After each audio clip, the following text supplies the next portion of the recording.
Xin chào cô bác, anh chị và các bạn. Hôm nay mình chia sẻ bánh bông lan hương vani. Mấy hôm nay thì mình không có làm bánh bông lan tách lòng. Hôm nay thì mình chia sẻ lại bánh bông lan tách lòng này rất là dễ làm luôn. Cái bánh của mình nó mềm mịn, xốp ngon lắm. Cô bác, anh chị và các bạn xem thấy thích thì mình cùng làm nha.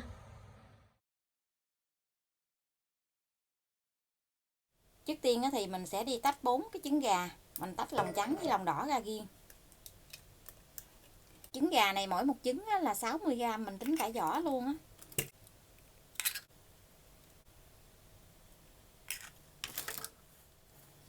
Mình khuấy cho tan cái lòng đỏ này ra. Cô bác anh chị mình khuấy khoảng chừng 2 phút để cho lòng đỏ nó không bị tanh á. Tiếp theo thì mình sẽ cho 30ml dầu ăn.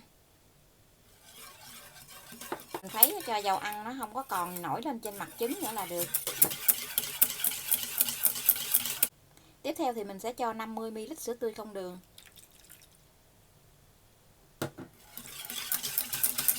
Mình cũng khuấy cho nó tan ra. Kế tiếp thì mình sẽ cho 1 muỗng cà phê vani.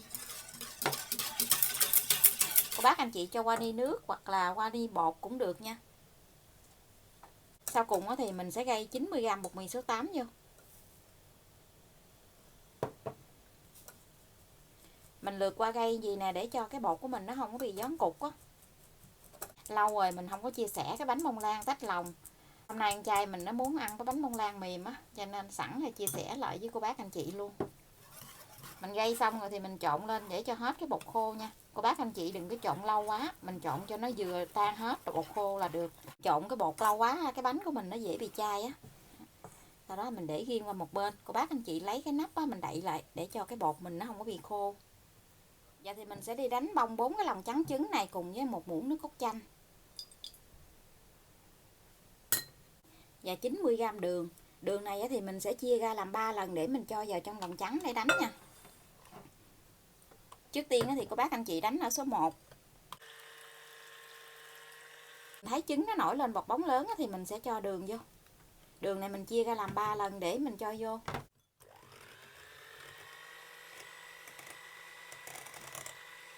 Thấy cái bọt trứng nó chuyển lại bọt mịn thì mình sẽ cho lượng đường thứ 2 vô.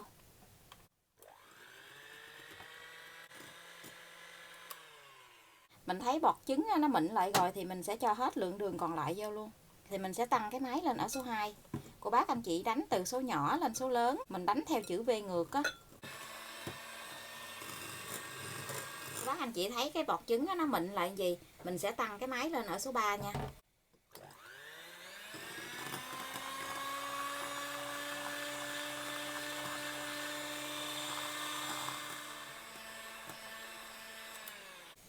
Bọt trứng của mình bây giờ nó đã đặt lại được cái gì nè, nó có cái đường gợn sóng gì nè. Bây giờ thì mình sẽ hạ cái máy mình xuống còn số 1.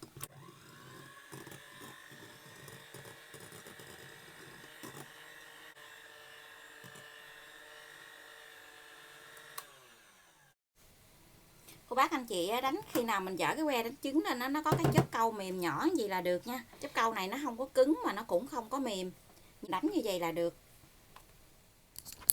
Giờ thì mình sẽ lấy 1/3 cái phần lòng trắng này qua bên cái tô lòng đỏ. Cái trứng mình đánh nó rất là dẻo luôn vậy nè, mình múc lên nó không có bị gớt xuống nè, nó dẻo cái gì, nó có cái chớp câu cong gì. Mình trộn 1/3 cái phần lòng trắng này bên cái thau lòng đỏ, mình trộn cho nó mềm ra. Mình dùng cái phới lòng nè mình trộn.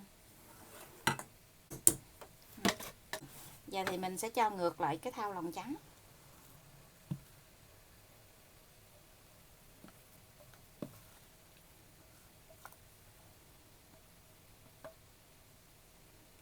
Sẽ dùng cái muỗng dẹp này nè, cô bác anh chị trộn cho nó đều lại. Mình trộn mình hất từ ở bên dưới lên gì. Cô bác anh chị trộn nhẹ tay thôi, mình đừng có trộn mạnh quá nó sẽ bị bể bọt bóng. Nếu như nó bể thì mình nướng nó dễ bị xẹp xuống lắm. Mình trộn đều lại rồi thì cô bác anh chị cho vào trong khuôn để nướng luôn. Hôm nay thì mình nướng cái khuôn đáy gời, khuôn này khuôn 18. Mình cho hết cái phần bột này vào trong khuôn luôn. Mình lót miếng giấy nến ở bên dưới à. Còn ở xung quanh á, thì mình để nguyên luôn, chứ mình không có lót với nến mà cũng không có thoa dầu nữa.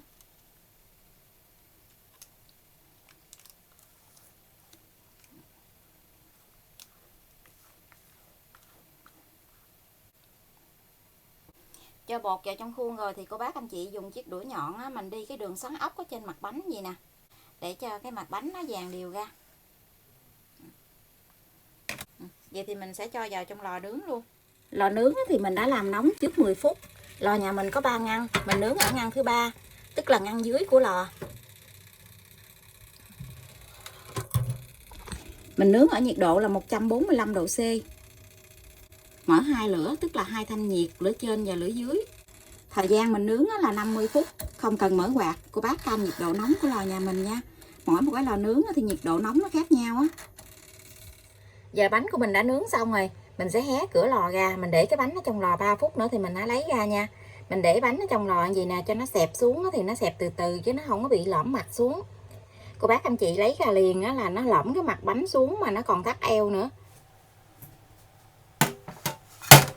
Lấy cái bánh ra khỏi lò thì cô bác anh chị thả cái bánh xuống với mặt bàn vài cái để cho nó thoát hơi ra nha. Thì mình cứ để gì để cho nó nguội tí xíu thì mình hãy lấy ra. Hôm nay thì cái bánh này mình không có úp cái khuôn xuống, mình để nguyên gì luôn. Mình cứ để giữ nguyên gì để tí xíu nữa thì nó nguội chút rồi mình hãy lấy ra. Mình sẽ lấy cây dao á, mình tách cái bánh ra khỏi cái khuôn. Tại vì cái khuôn này á, mình không có lót với nến ở xung quanh á. Mình muốn để cho cái bánh nó leo lên trên cái thành khuôn á, cho nên nó làm mình không có lót với nến, cũng không có thoa dầu luôn. Khi nướng xong rồi á, thì cô bác anh chị lấy cây dao á, mình gọt cái thành bánh gì nè.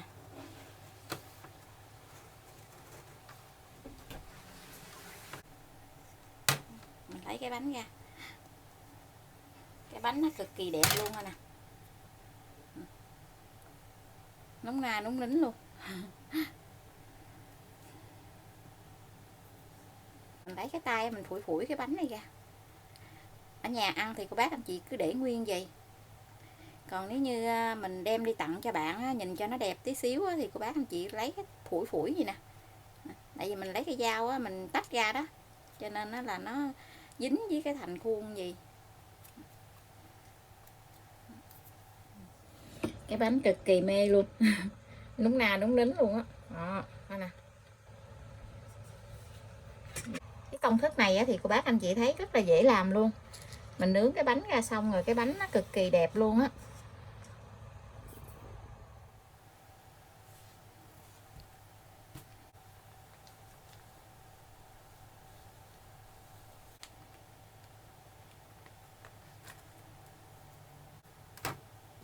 Cái bánh mình nó nhẹ tân luôn.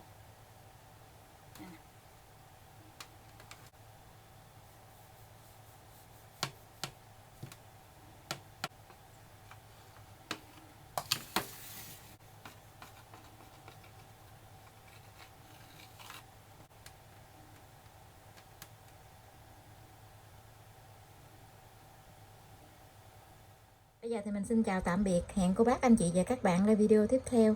Cảm ơn cô bác anh chị và các bạn đã xem video của mình. Xin chào và hẹn gặp lại video kỳ tới.